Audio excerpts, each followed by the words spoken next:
ஏன் பிஸ்னஸ் பண்ணணுங்கிறது உங்க ஃபீல்டில் நீங்கள் எக்ஸ்பர்ட்டாக இருந்திருப்பீங்க. ஒரு ஸ்டேஜில் வந்து ஒர்க் பண்ணிட்டு இருக்கவங்க ஒரு ஃப்ரஸ்ட்ரேஷனால பிஸ்னஸுக்கு போகணும்னு நினைப்போம். இல்லை உங்களுடைய வந்து ரொம்ப நாள் ஆழ்மன விருப்பமாகவே இருக்கும், நம்ம ஒரு நாள் பிஸ்னஸ் பண்ண. நீங்கள் ஃபஸ்ட்டு நீங்கள் படித்து முடிச்சதுக்கு அப்புறமாவே யோசிச்சிருப்பீங்க. உங்களுக்கு முதல்ல நீங்கள் செய்யக்கூடாத விஷயம் என்னன்னா, கண்ணை பொத்திட்டு ஒரு இடத்துல கொண்டு போய் பணத்தை கொண்டு போய் கொடுத்து நானும் பிஸ்னஸ் பண்ணுறேன் பேர் வழின்னு சொல்லி பேசக்கூடாது. The situation will come, money to money பண்ணுவீங்க. அது எப்படின்னா, நான் ஒரு பிஸ்னஸ் பண்ணுறேன், அந்த பிஸ்னஸ் எனக்கு 10% ப்ராஃபிட் வருது, இட் இஸ் $1 million. அந்த $1 million எடுத்துக்கொண்டு ஒரு ரியல் எஸ்டேட்டில் இன்வெஸ்ட் பண்ணுறேன். அந்த ரியல் எஸ்டேட்டில் இன்வெஸ்ட் பண்ணது 10 million இன்வெஸ்ட் பண்ணால் 5 வருஷம் கழிச்சு அது 20 million ஆயிடுச்சு. I am generating money from the profit. So money to money பண்ணும்போது அப்போ வேற இதோட பெரிய பெரிய பிஸ்னஸ் மேலாம் பார்ப்பீங்க. ஒருத்தர் இருப்பார் 10-15 கம்பெனியில் இன்வெஸ்ட் பண்ணியிருப்பார், அவர் எல்லாத்துலையும் இன்வால்வ் ஆக மாட்டார். அந்த ஸ்டேஜ் வர்றது வேற. ஆனால் இனிஷியல் ஸ்டேஜில் நீங்கள் ஒரு இடத்துல எம்ப்ளாயாக இருக்கும்போதோ, இல்லை ஒரு மிடில் மேனேஜரில் இருக்கும்போதோ, இல்லை நீங்கள் பிஸ்னஸ் பண்ணணும் ஸ்டார்ட் பண்ண நினைக்கும் போதோ, யாரை நம்பி கொண்டு போய் அந்த பிஸ்னஸை பற்றி தெரியாமல் இன்வெஸ்ட் பண்ணுறதுங்கிறது வந்து don't do that kind of business. Number 2, நீங்கள் என்ன பிஸ்னஸ் பண்ண போறீங்களோ அது உங்களுடைய எக்ஸ்பர்ட்டாக இருக்கணும். ஃபார் எக்ஸாம்பிள், நான் என்னுடைய ஃபயர் ஃபைட்டிங் ஃபீல்டில் நான் பிஸ்னஸ் ஸ்டார்ட் பண்ணணும்னு நினைக்கும் போது என்னோட எக்ஸ்பீரியன்ஸ் எல்லாமே அதில் இருந்துச்சு. நான் அதில் எஸ்டிமேஷன் என்னங்கிறது தெரிஞ்சிச்சு, பர்ச்சேஸில் என்ன பண்ணுறாங்கிறது தெரிஞ்சுது, எப்படி ப்ராடக்ட் வாங்குறாங்க, யாரெல்லாம் மார்க்கெட் பிளேயர்ஸ்.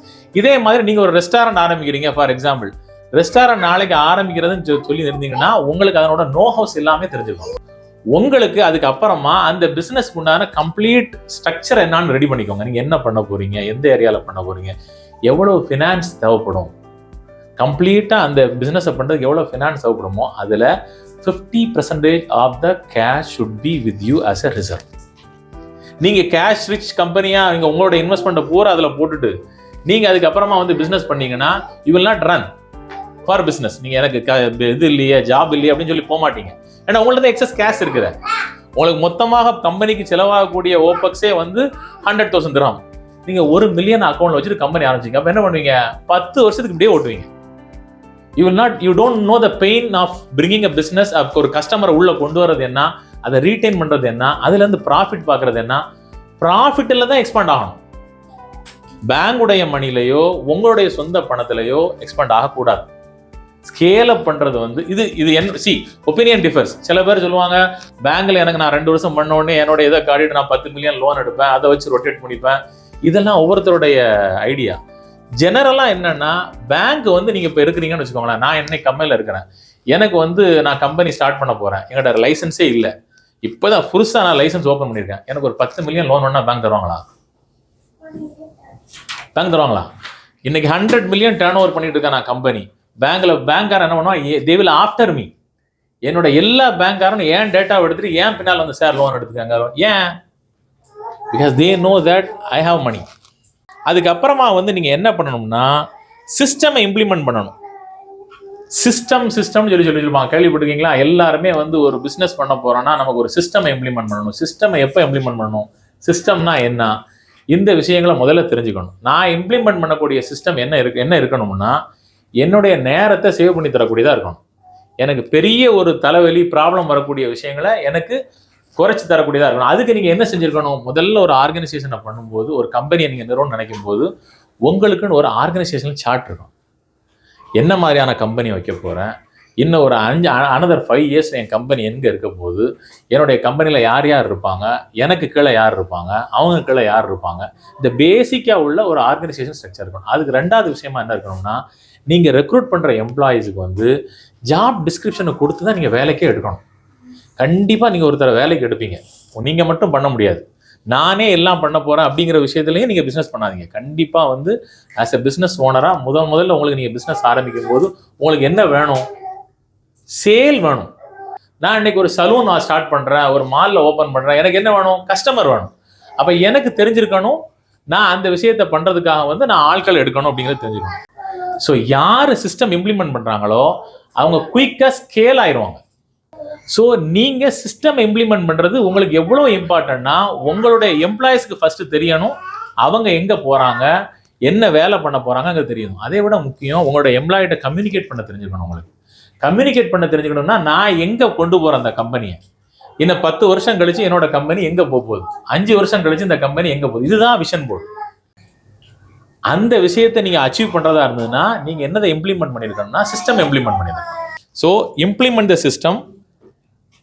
இது பிஸ்னஸுக்கு உங்களுக்கு ரொம்ப தேவையானது. ஆர்கனைசேஷனல் சார்ட் இருக்கணும், யார் யார்கிட்ட எப்படி இது பண்ணுறாங்கிறத தெரிஞ்சிருக்கணும். இது எல்லாமே டிஃபைன் பண்ணியிருக்கணும். கேஷ் ஃப்ளோ மேனேஜ் பண்ண தெரியணும். எனக்கு வந்து நம்பர்ஸ் பார்க்க தெரியாது, எனக்கு அக்கௌண்ட்ஸ் தெரியாது அப்படின்னு ஒரு பிஸ்னஸ் ஓனர் எஸ்கேப் ஆகவே முடியாது. உங்களுக்கு கேஷ் ஃப்ளோ பார்க்க தெரியலை, உங்களுக்கு ஃபினான்ஸ் பார்க்க தெரியலைன்னா கண்டிப்பாக உங்களுக்கு தெரிஞ்ச ஃப்ரெண்ட்ஸ்டையோ இல்லை உங்கள் ஆடிட்டர்கிட்டையோ உங்களுக்கு தெரிஞ்ச அக்கௌண்ட்டை உட்காந்து அதை கற்றுக்குவாங்க. என்னது லாபம், ப்ராஃபிட்னா என்ன, லாஸ்னா என்ன, நான் ஆப்ரேஷனல் எக்ஸ்பென்சஸ்னா என்ன, நான் என்னென்ன செக்கு கொடுக்குறேன், என்னென்ன செக்கு வருது, என்னோட மொத்த செலவு என்ன, எல்லாத்தையுமே நீங்கள் எப்படின்னா அதாவது ஒரு சின்ன சின்ன லெவலில் கூட தெரிஞ்சு வச்சுக்கணும். எனக்கு மொத்தமாக வந்து என்னுடைய ஃபார் எக்ஸாம்பிள் என்னோட ட்ரெயில் லைசன்ஸு, என்னுடைய ஆஃபீஸ் எக்ஸ்பென்ஸு, என்னோட பிஸ்னஸ்க்கு தேவை வேண்டியான காஸ்ட்டு, டெலஃபோனு, டிரான்ஸ்போர்ட், இது எல்லாத்தையும் எடுத்துக்கிட்டீங்க.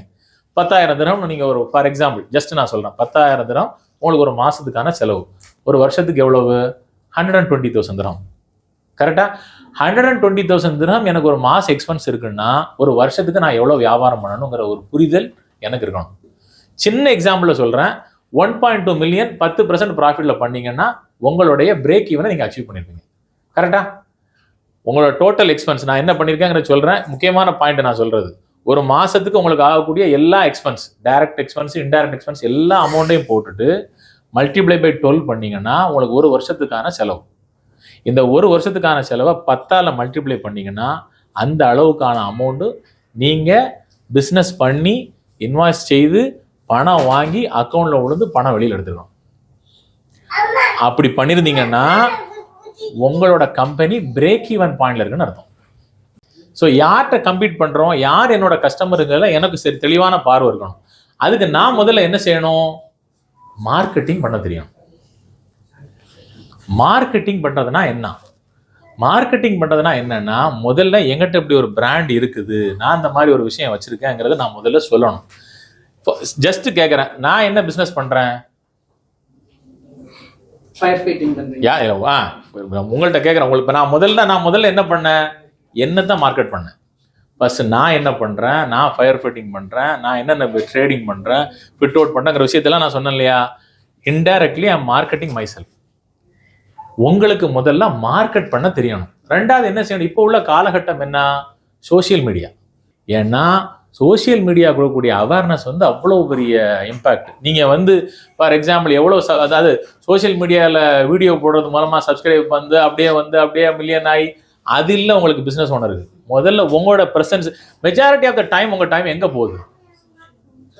மெஜாரிட்டி ஆஃப் த டைம் உங்களோட டைம் எந்த டிவைஸில் போகுது? ஃபோனில் போகுது. எங்கே இருக்கிறீங்க? ஃபேஸ்புக்கில், இன்ஸ்டாகிராமில், இதில் தானே போகுது. அங்கே என்ன வருது? ஆடு. ஒரு தடவை கிளிக் பண்ணுறீங்கல்ல, ஒன்றும் ஆடை கிளிக் பண்ணுவீங்க. ஆடை பெரும்பாலும் நீங்கள் அவாய்ட் பண்ணிட்டு போனாலும் உங்களுக்குன்னு ஒரு இன்ஃப்ளூயன்சர் ஒருத்தர் இருப்பான், அவன் ஒரு வீடியோ போட்டோன்னா கண்டிப்பாக பார்ப்பீங்க.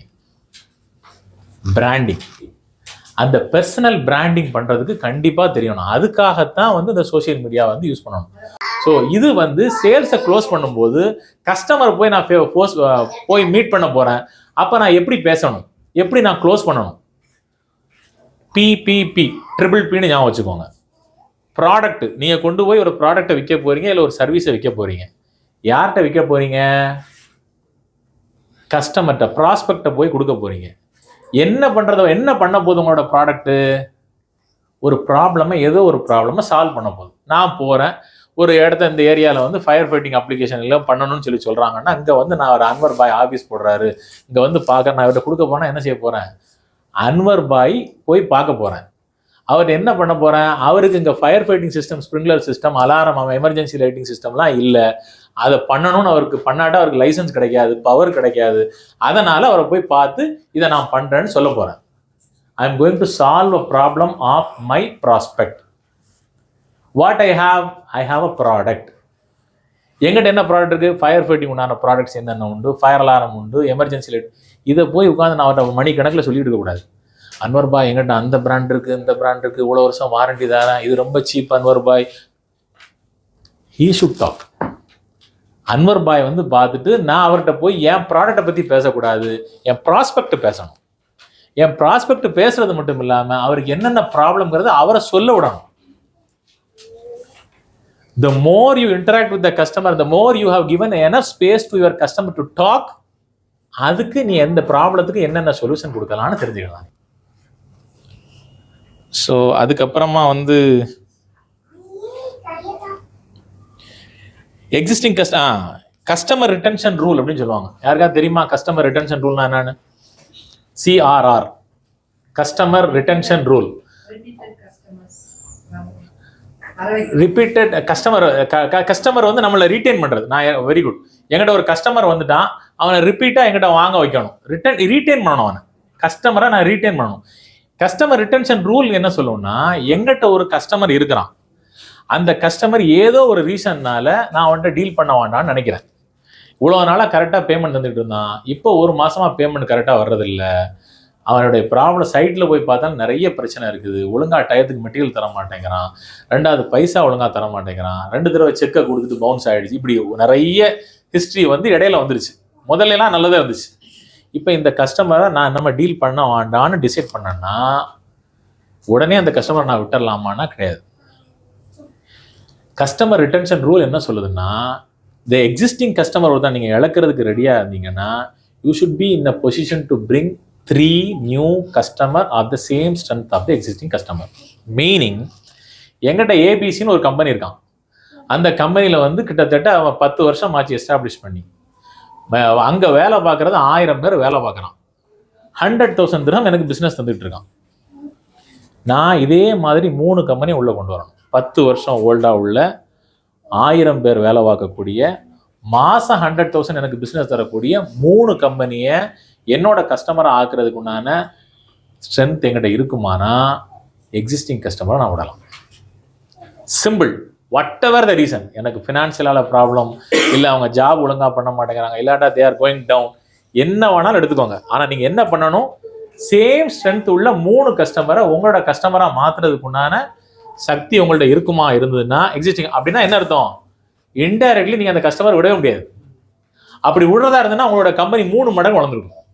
அதுதான் நீங்கள் ரொம்ப கவனமாக பார்க்க வேண்டிய முக்கியமான விஷயம், கஸ்டமர் ரிட்டன்ஷன் ரூல். இதை விட ரொம்ப முக்கியமான லாஸ்ட்டாக உள்ள சொல்கிற விஷயம் என்னென்னா, உங்களுக்கு வந்து ஒவ்வொரு ஸ்கில்ல நம்ம அந்த ஒரு விஷயத்தை தெரிஞ்சுக்கிறது அடிக்கடி நம்ம படித்த லேர்னிங் இஸ், அதாவது என்ன சொன்னாங்க, லைஃப் லாங் லேர்னிங் சொல்லுவாங்க. Life long learning is an attitude. ஒவ்வொரு காலகட்டத்திலையும் ஒரு விஷயங்களை நீங்கள் படிச்சுக்கிட்டே இருக்குது. எதுன்னா, நீங்கள் படிக்க தான் உங்களுக்கு விஷயங்கள் தெரிய வரும். இப்போ நான் இவ்வளோ தூரம் ஒரு விஷயத்தை சொல்கிறேன்னா, இன்னைக்கு உங்கள்கிட்ட ஒரு மணி நேரம் பேசுறதுக்கு நான் கிட்டத்தட்ட 15 மணி நேரம் ஒர்க் அவுட் பண்ணணும். என்னென்னதை சொல்லணும், என்னென்னதை பேசணுங்கிற ஒரு கோர்வையாக நான் இருந்தால் தான் என்னால் பேச முடியும். இப்போ நான் அதை லேர்ன் பண்ணலைன்னா எனக்கு சொல்ல தெரியாது. இப்போ நான் உங்களுக்கு சொன்ன எக்ஸாம்பிள் எல்லாமே உங்களுக்கு புரிகிற மாதிரி நம்ம இதில் உள்ள மாதிரி சொல்கிறேன். ஆனால் இது எல்லாமே நான் ஒரு வருஷமாக படித்தது. எகெயின் நான் சொல்கிறேன், லேர்ன் ஃப்ரம் த எக்ஸலன்ஸுங்கிறது ரொம்ப ரொம்ப இம்பார்ட்டன்ட். ஒருத்தங்க எக்ஸலண்டாக ஒரு விஷயத்தை பண்ணிட்டு இருக்காங்க, அபாயா இண்டஸ்ட்ரியிலே வந்து ஒருத்தங்க எக்ஸலண்டாக பண்ணிட்டு இருக்காங்க, அவங்க எப்படி பண்ணிக்கிட்டு இருக்காங்கிறத கற்றுக்கிட்டது ஈஸி, அதை அப்படியே காப்பி பண்ணுறது ரொம்ப ஈஸி. அது ஒரு பெரிய, அதை உங்கள் இதில் இம்ப்ளிமெண்ட் பண்ணுறது வந்து ரொம்ப கஷ்டம் கிடையாது. அதனால் லேர்ன் பண்ணுறது ரொம்ப ரொம்ப important. Last but not the least, எல்லாரும் பிஸ்னஸ் பண்ணணும், மணி பண்ணணும் எல்லாம் யோசிக்கிறோம்.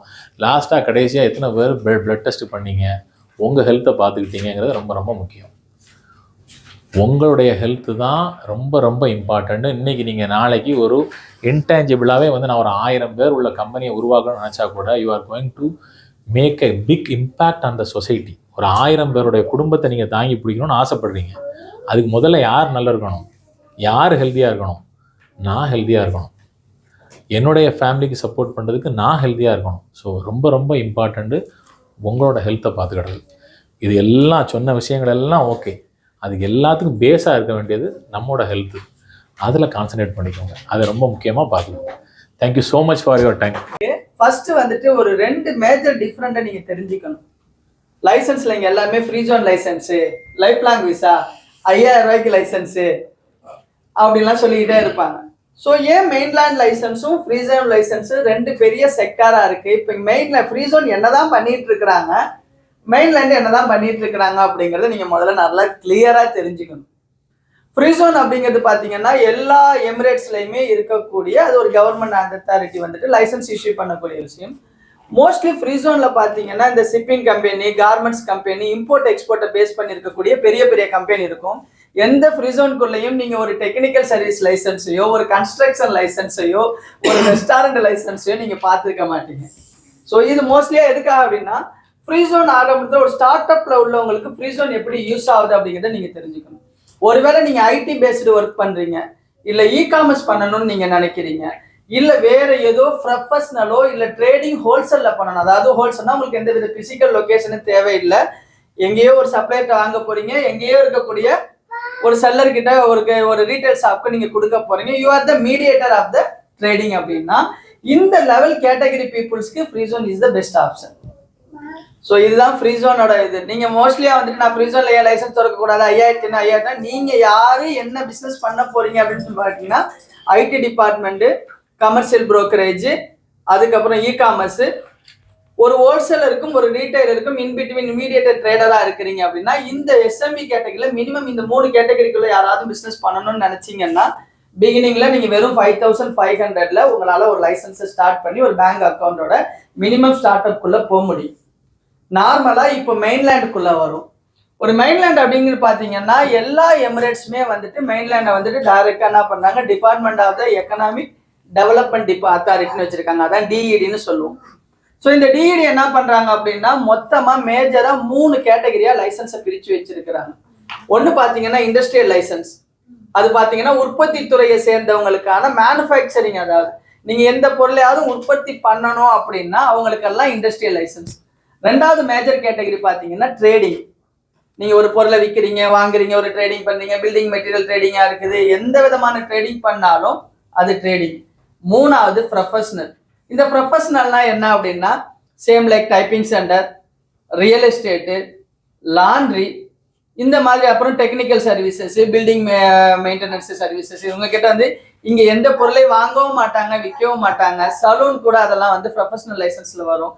இங்க ஒரு சர்வீஸை விற்பீங்க, அந்த சர்வீஸ் உங்களுக்கு ஒரு ப்ராஃபிட்டை கொடுக்கும், அதுதான் ப்ரொஃபஷனல் லைசன்ஸ். இந்த 3 லைசன்ஸுமே பொறுத்த வரைக்கும் அதை இன்டர்னலா 3 கேட்டகரியா பிரிச்சு வச்சிருக்கிறாங்க.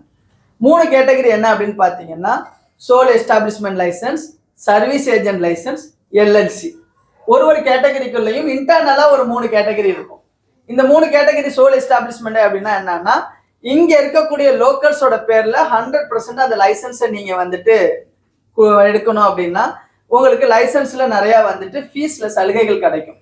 ஸோ எனக்கு அந்த மாதிரியான ஒரு ஃபீஸ் ஸ்ட்ரக்சரை வந்து நமக்கு உருவாக்கணும் அப்படின்னு இங்க உள்ள லோக்கல் உங்களுக்கு சப்போர்ட் பண்ணாங்க அப்படின்னா அதுதான் சோல் எஸ்டாப்ளிஷ்மெண்ட் லைசன்ஸ் வந்து வக்கீல் இது மாத்த. அதாவது சர்வீஸ் ஏஜென்ட் அப்படின்னா 0% வந்து அந்த லோக்கல் வந்து உங்களுக்கு சப்போர்ட்டரா இருப்பாரு, ஆனா ஓனர் நீங்களா இருப்பீங்க, அது சர்வீஸ் ஏஜென்ட் சொல்லுவாங்க.